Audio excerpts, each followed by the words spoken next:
Picture this. You're thousands of miles from home. The phone rings, and you're told the casualty is coming in. You brace yourself. You think you're ready. But nothing prepares you for the moment you walk into that morgue and see the face of someone you know. A brother in arms. Someone you trained alongside. Now, gone. In healthcare, we're taught to be strong, to keep moving, to put the mission first. But what happens when grief catches up with you and you have nowhere to put it? Today, we're talking about something every healthcare worker faces, but few of us are ever fully prepared for. Dealing with death and grief in medicine.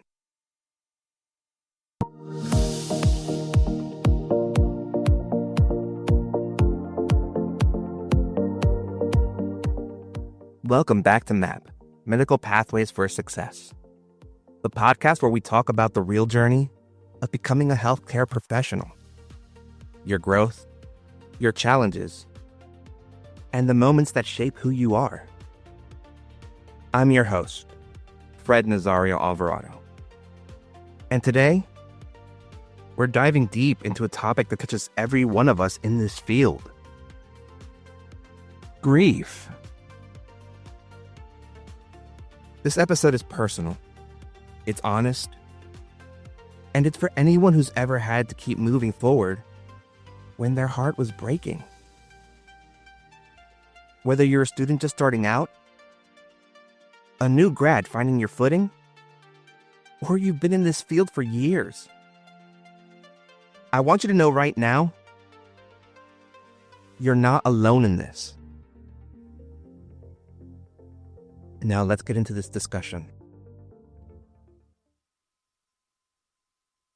Let's start with the truth that nobody really prepares you for. If you work in healthcare, you will face loss. It's not a question of if, but when. We're trained to save lives. We're trained to do everything we can for our patients. But we're rarely taught how to process what happens when we can't. And every loss leaves a mark. Maybe it's a patient you cared for over weeks, someone whose name you knew, whose family you met, whose story became part of yours. Maybe it's someone you just met in the emergency room. A stranger whose life you fought for, even though you never got to know them. Maybe it's a colleague, a mentor, or even someone who worked beside you day after day. Or maybe, like in my story, it's someone who wore the same uniform, carried the same mission, and believed in the same purpose you did. Here's what I need you to hear. No matter how much training you have, nothing fully prepares you for that moment. And it's okay to admit that. It's okay to say, I wasn't ready. Because honestly, none of us ever truly are. When you enter healthcare, you know, at least intellectually, that death is part of the job. You read about it in textbooks. You practice scenarios and simulations. You've heard stories from your instructors and mentors. But knowing something in your head and experiencing in your heart, those are two completely different things. In school, they teach you the clinical side, how to recognize the signs, how to perform CPR, how to call a code, how to document a time of death. But they don't always teach you what it feels like to walk out of that room knowing you couldn't save them. They don't teach you how to carry that weight. They don't teach you what to do with the grief that sits heavy in your chest, unspoken, while you move on to the next patient, the next shift, and the next day. There's this unspoken rule in healthcare. Stay strong, keep moving. Don't let it get to you. And I get it. We have to be able to function. We have the responsibilities. The mission doesn't just stop. But here's what happens when we internalize that message too deeply. We start to believe that feeling grief means we're weak. That crying means we're not cut out for this. That needing support means we're failing. So we push it down. We compartmentalize it. And we tell ourselves, I'll deal with it later. But later never comes. Or it comes at 2 a.m. when you can't sleep. Or on a random Tuesday when a song plays and suddenly you're back in that room, reliving that moment. Grief doesn't disappear just because we ignore it. It waits. And when it finally surfaces, it can feel like everything is hitting you all at once. So why am I starting here instead of just telling you my story? Because I need you to know that whatever you're feeling, or whatever you felt, it's valid. Whether you cry in the break room or held it together until you got to your car. Whether you talked about it with your team or kept it locked inside. Whether it happened yesterday or 10 years ago, and you're still carrying it. Your grief matters. And more than that, your grief is not a sign that you aren't strong enough for this work. It's a sign that you're human. It's a sign that you cared. And caring, I mean truly caring, is what makes you a great healthcare professional. So as we move forward in this episode, I want you to give yourself permission. Permission to feel. Permission to remember. Permission to grieve. Even if you've never got the chance to do it before. Because healing doesn't start with forgetting. It starts with acknowledging. Now, before I take you back to that day, I need to be honest with you about something. I've held this story inside for 15 years. I haven't shared it on social media. I haven't spoken about it publicly. It's something I've kept locked away.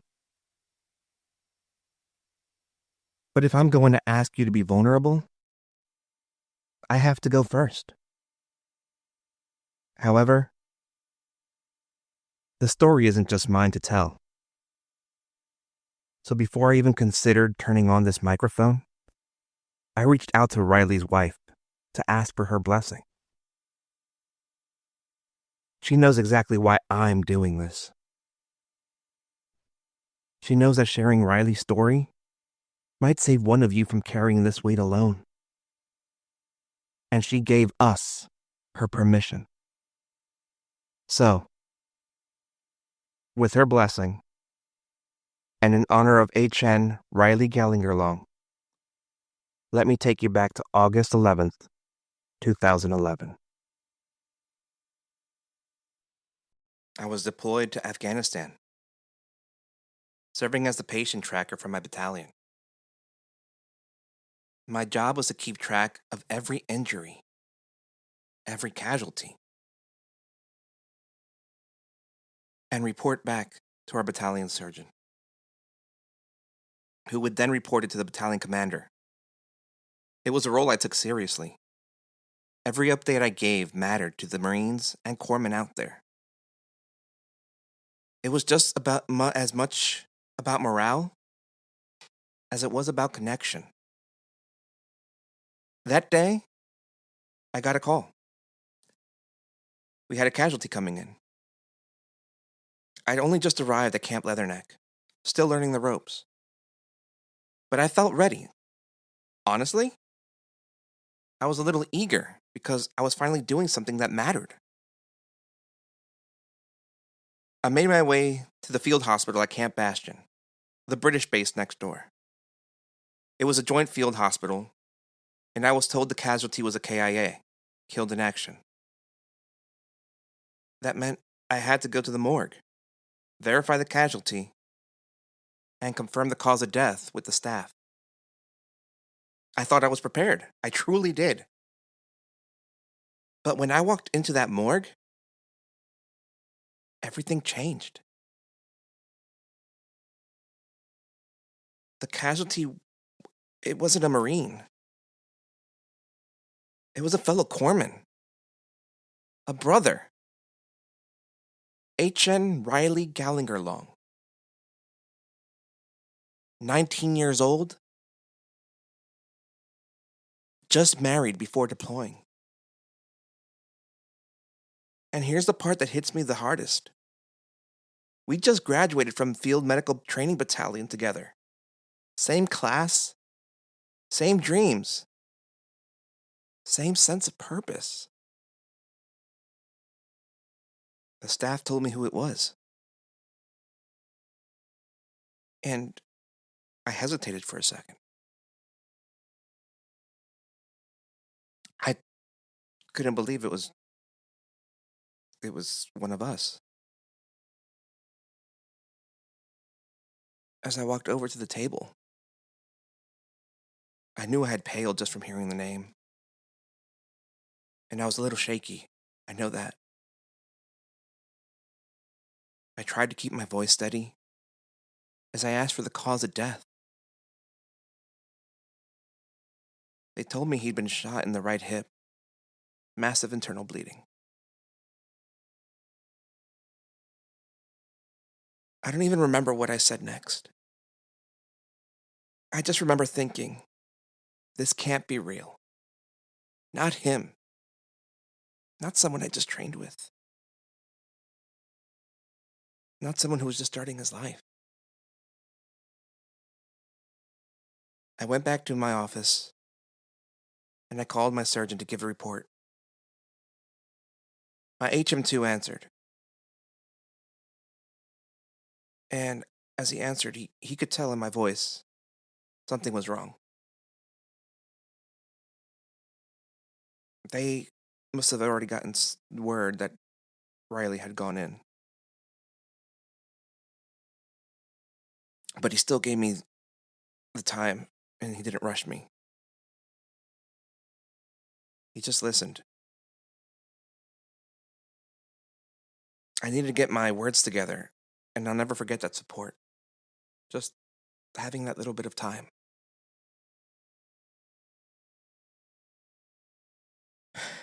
But here's the thing. The mission didn't stop. Not for me. Not for anyone. We had to keep going. There was no time to grieve. We continued to sustain more losses after that. We lost 9 total. The entire time I was deployed.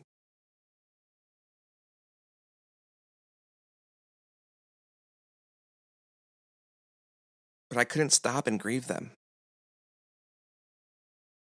That's the reality for so many of us in healthcare.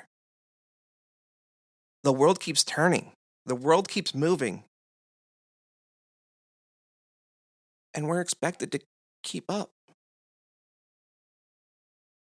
No matter what we're carrying inside.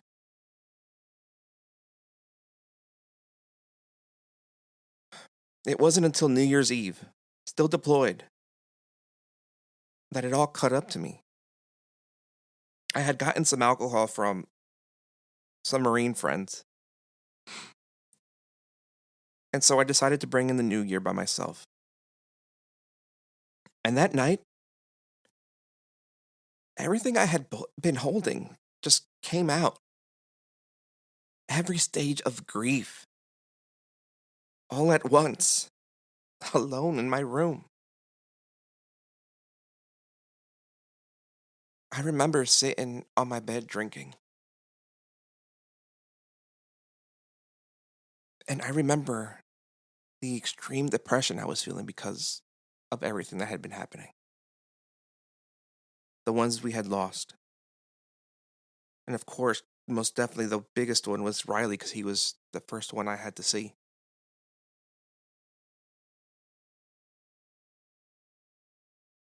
I remember being so angry with the whole situation.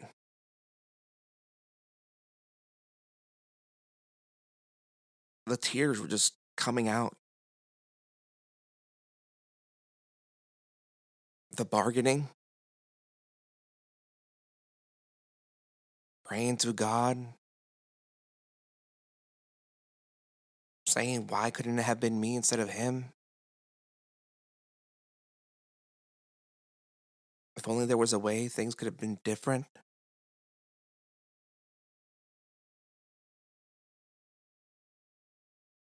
It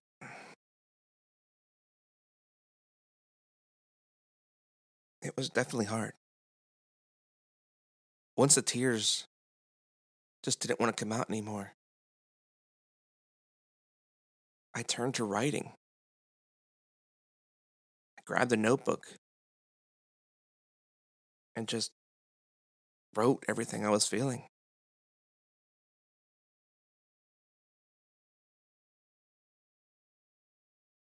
And yeah,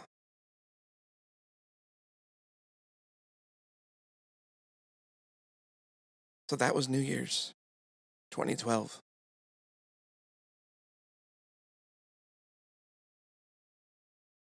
And I thought I was done after that. But then New Year's 2013 came around.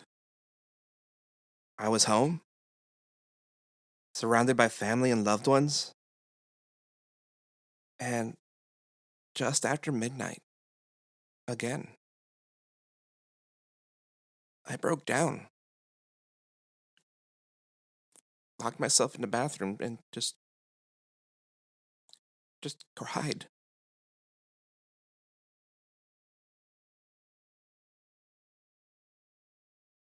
It was hard,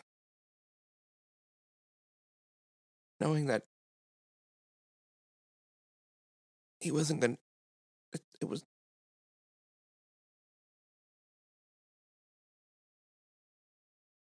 It's a pain,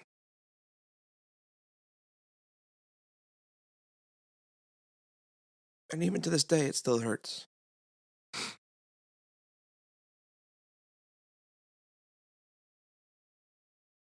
But we move forward, because life doesn't stop. But we just don't forget. And since then, I don't really drink much on New Year's. But every year, I do raise a toast to the ones I lost while deployed. It's my way of honoring them, of remembering the grief,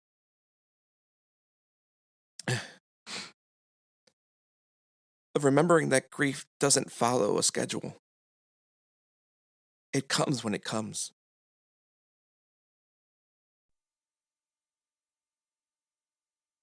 So, why does grief hit us so hard in healthcare?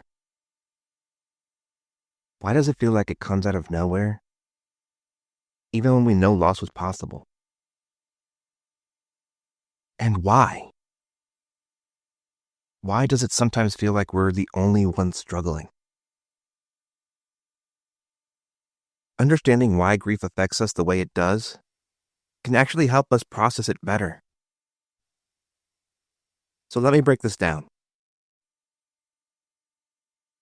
One of the biggest reasons grief hits so hard is the weight of the responsibility we carry. When someone dies under our care, or when we're present for their death, there's often a voice in the back of our minds asking, could I have done more? Even when you know logically that you did everything right. Even when the outcome was inevitable. And even when the family thanks you for your care. That voice is still there. This is what we call survivor's guilt. And it's incredibly common among healthcare workers. We feel responsible not just for the care we gave, but for the outcome. And when the outcome is death, it can feel like failure. Even when it wasn't. Here's the truth. You are not responsible for every outcome. You're responsible for showing up, for doing your best, and for providing compassionate care. But you can't control everything. Medicine has limits. The human body has limits. And sometimes, despite our best efforts, people die.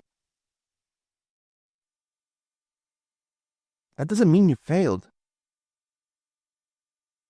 It means you're human, working within a system that doesn't always have the answers. Here's something that doesn't get talked about enough. Grief in healthcare is cumulative. It builds over time. One loss is hard. 2 losses are harder. But when you experience loss after loss, when it becomes part of your routine, it starts to wear on you in ways you might not even realize. Research calls this bereavement overload. It's when you experience so many losses in such a short period of time that you don't have the emotional capacity to process them all. So you just keep going. You keep showing up, and you keep doing your job. I lived this. Like I said earlier, in my 7 months in Afghanistan, our battalion lost 9 service members. And I tracked and verified every single one. 9 names. 9 moments I had to push aside to keep moving. And here's the dangerous part. You might not realize just how much that weight is affecting you until something breaks. Until you can't get out of bed. Or until you realize you've been running on empty for months. Or even years. That's what happened to me. I didn't grieve Riley when he died. I didn't grieve the others who came after. I just kept moving. And I kept telling myself I was fine. And then, months later, it all came crashing out. Every loss, every moment I'd pushed aside. Everything I told myself I didn't have time to feel.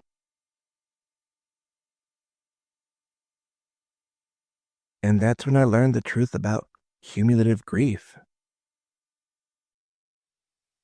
It's a debt. You can put off paying it for a while. You can push it down and focus on the mission. But the interest accrues. And eventually, the bill comes due. And if you haven't been paying in small installments along the way, you're going to have to pay it all at once. And that's what breaks us. One of the hardest parts of grief in healthcare is how isolating it could feel. You might be surrounded by people, your team, your patients, but you still feel alone in what you're carrying. Why? Because everyone's processing grief differently. Some people talk openly about it. Others shut it down. Some people cry, while others get angry. Some throw themselves into work, and others can barely function. And when you look around and see colleagues moving on, laughing at lunch, going on about their day, it can make you feel like you're the only one who's struggling. Like maybe you're too sensitive. Or maybe you're just not cut out for this. But honestly, you don't get to see the heavy stuff. You didn't see the coworker who had to sit in their car and cry for 10 minutes just to pull it together before their shift. You don't see the nurse staring at the ceiling at 2 a.m., replaying that code over and over. And you don't see the tech who goes home and hugs their kids a little tighter just because they need to feel something good again. Grief is often invisible, and that invisibility makes it even harder to carry. So why does grief hit so hard? Because you care. Because you carry responsibility. Because the losses add up. And because this work is so deeply tied to who you are. But here's what I need you to hear. It's okay to grieve. It's okay to feel the weight of what you've experienced. And it's okay to admit that it's hard. You don't have to be strong all the time. You don't have to have it all together. You don't even have to pretend death doesn't affect you.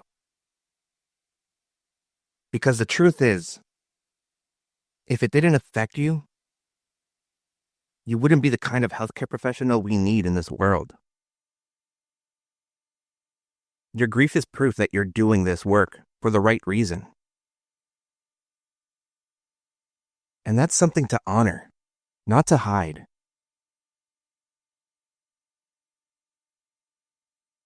So what do you do with all that grief? How do you keep going without losing yourself? I'm going to walk you through some practical strategies. Things that have helped me. Things that have helped other healthcare professionals. And approaches backed by research. But remember, there's no one right way to grieve. What worked for one person might not work for another. Your grief is yours, and yours alone. Your healing is yours, and you get to choose what that looks like. The first and most important step is to acknowledge what you're feeling. Don't bottle it up. Don't push it down. Don't tell yourself, I shouldn't feel this way. Your feelings are valid. Period. You might feel sad, angry, numb, guilty. like you should have done more, or even like you don't have the right to grieve because you weren't family. Let me tell you something. You have every right to grieve. It doesn't matter if you knew the person for years or for 5 minutes. If their death affected you, your grief is real. Say it out loud if you need to. I'm grieving, and that's okay. One of the most healing things you can do is talk about what you're feeling. But here's the key. Find a safe place to do so. A space where you won't be judged or told to get over it. Research shows that healthcare workers often find the most comfort talking to peers, people who truly understand the work. That might be a trusted colleague, a mentor who's been through it, or even a peer support program at your facility. If you're not ready for face-to-face conversation, that's okay too. Talk to yourself. Talk to the person you lost, even if they're not there to hear you. The point is, don't keep it all inside. You can even just write it down. This is actually something I did that night I spent New Year's in Afghanistan. And look, I'll be honest. Reading it back the next morning, it wasn't pretty. It was dark. But it got those feelings out of my head. And it really forced me to really dig into that loss and feel it, instead of just bottling it up. And listen, you don't have to show what you wrote to a soul. That's for you. I'm pretty sure I destroyed the page that I wrote the very next morning. It wasn't meant for anyone else.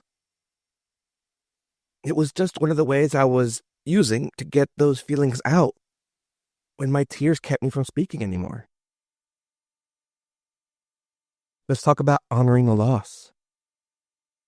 Rituals are powerful. They give us a way to honor what we've lost while creating a sense of acknowledgement, even when closure feels impossible. For me, it's that New Year's Eve toast. Every year, I raise a glass to those I lost while deployed. It's a way of saying, you're not forgotten, and you mattered. Your ritual doesn't have to be elaborate. It just has to be meaningful to you.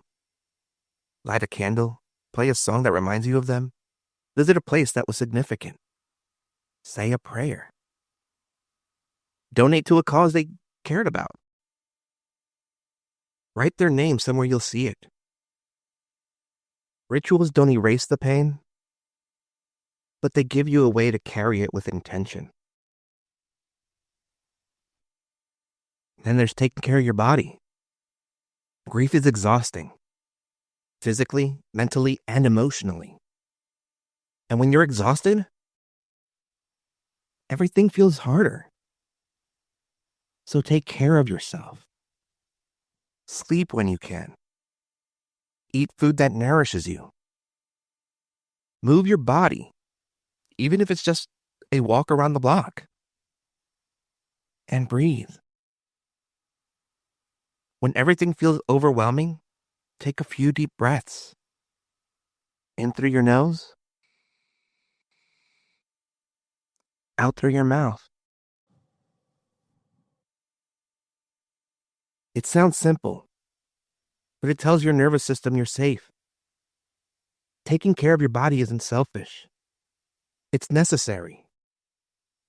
You can patch a wound, but you can't repair the damage while you're still taking fire. And then we have the power of pause. Here's something that hospitals have started doing, and I think it's powerful. After a code or an intense resuscitation effort, instead of immediately moving to the next task, the team takes a brief moment of silence. No prayer, no hand-holding required. Just 30 to 60 seconds to acknowledge what just happened. To recognize that this was someone's mother, someone's child, or someone's spouse.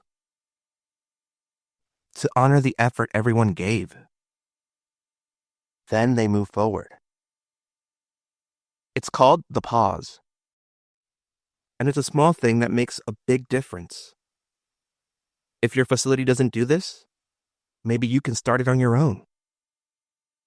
Even if it's just a quiet moment in your head before you walk into your next room. And lastly, know when you need more help. Seriously. Sometimes, grief is more than we can handle alone. And that's okay. That's not a failure. That's being human. Watch for these signs. Feeling stuck. The sadness just won't lift no matter what you do. Trouble functioning. Having trouble getting out of bed, going to work, and basic self-care. Feeling completely numb or disconnected. Intrusive thoughts, like replaying the moment over and over. Turning to unhealthy coping, drinking too much, or completely isolating yourself from others. Physical symptoms that won't go away. Chest pain, headaches, exhaustion. If any of these sound familiar, please reach out. Talk to a counselor. Call your employee assistance program. Use a crisis line if you have to. There's no shame in asking for help. In fact, it's one of the bravest things you can do. I've provided a list of resources in the show notes if you need any further assistance and don't know where to go. But there's one big thing you really need to realize. And here's something I'd wished I'd known back in 2011. Healing takes time. And it doesn't happen in a straight line. Some days you feel okay. And others, you feel like you're right back where you were. And that's normal. That's part of the process. Grief doesn't follow a schedule. It doesn't care if you think you should be over it by now. So give yourself grace. Give yourself permission to have a bad day. And give yourself permission to still be healing. Even a year later. Or even 15. And remember, healing doesn't mean forgetting. It doesn't mean the pain disappears completely. It just means you learn how to carry it in a way that doesn't break you. Now I want to talk about something just as important as taking care of yourself. And that's how we take care of each other. Grief isn't just an individual experience. It's a collective one. And the way we support each other can make all the difference. If you're working with someone who's grieving, the best thing you can do is just to be there. You don't need the perfect words. You don't need to fix anything. You don't even need to make the pain go away. You just need to be present. Sometimes the most powerful thing you can say is, I'm here if you need me. Not, let me know if you need anything. That puts the burden on them. Just a solid, I'm here, and I'm not going anywhere. Presence doesn't have to be loud or dramatic. Sometimes it's sitting next to someone in silence, a hand on their shoulder, a text that says, "Thinking of you today." Those small moments of connection mean more than you'll ever know. If someone opens up to you, listen. I mean, really listen. Don't interrupt. Don't rush to relate it to your own experience. And don't offer advice unless they ask. Let them talk about the person they lost. Let them share memories. Let them cry. Let them be angry. Let them say the things that don't make sense. And let them repeat themselves. And whatever you do, don't judge how they're grieving. Grief is not a competition. There's no right way to do it. Another way to be present is to offer practical help. Grief is exhausting. Even small tasks can feel overwhelming. So instead of vague offers, be specific.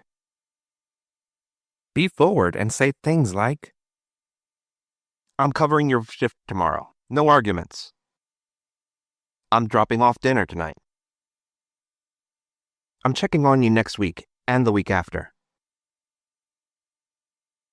And if you say you're going to do something, follow through on what you offer. Don't make empty promises.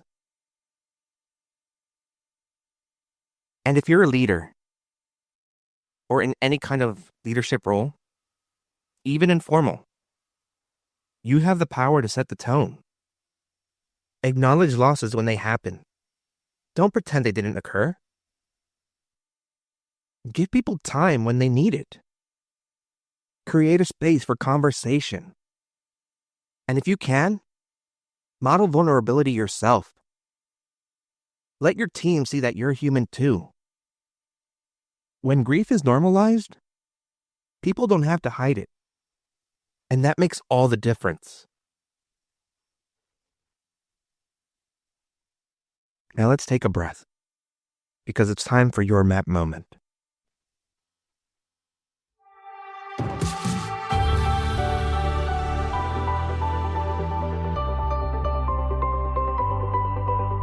It's time for your map moment. A quick little push to keep you going. Stay focused, keep strong. Your pathway to success is on.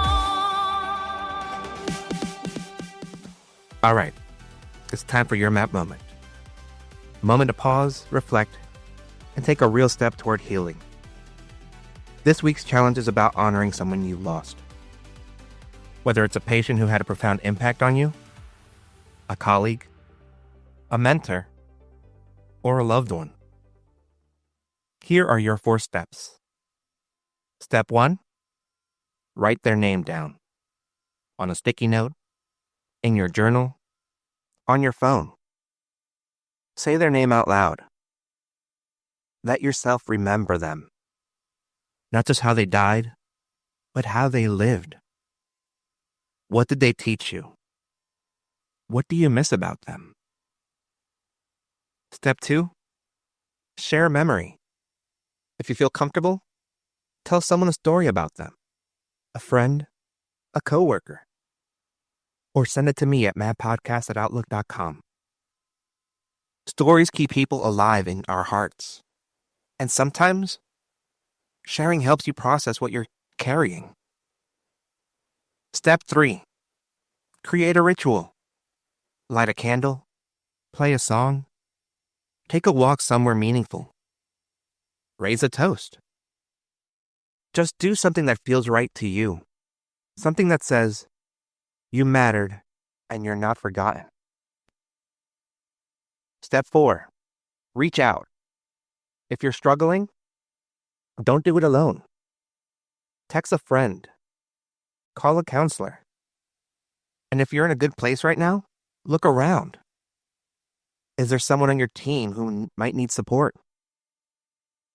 Sometimes just knowing someone cares makes all the difference. By doing this, you're not just honoring the person you lost, you're honoring yourself. You're giving yourself permission to grieve. You're acknowledging that what you experienced was real and that it mattered. And you're taking a tangible step forward towards healing. Grief is not a weakness. It's a sign of love. And love is what makes us healers. You know, as I sit here thinking about everything we've talked about today, the losses, the weight we carry, the moments that shape us, I'm reminded of something important. This work that we do, it's not easy. It never has been. And it never will be. But it is also some of the most meaningful work in the world. We get to be there for people during the most vulnerable moments of their lives. We get to hold their hands when they're scared. We get to fight for them when they can't fight for themselves. And yes, sometimes we're there when they take their last breath. That's a privilege. A heavy one, but a privilege. If you're carrying grief right now, whether it's from yesterday, last year, or a decade ago, I want you to know your grief is not a burden. It's not a weakness. It's proof that you cared, that you showed up, and that you gave a damn about the people you were caring for. And in a world that can sometimes feel cold and disconnected, that matters more than you know. Every healthcare worker who's ever cared deeply about their work has experienced loss. Every single one of us has had moments where we questioned whether we could keep going. But we do. We keep going. Not because we're superhuman, but because we are human. Because we care. Because we know that the work we do matters, even when it's hard. So if you're struggling, reach out. Talk to someone. You don't have to carry this alone. And you don't have to have it all figured out. Just take the next step, and then the next one. That's how healing happens. Take care of yourself. Take care of each other. And remember, you are not alone. Keep learning, keep growing, and keep following your map, your medical pathway for success.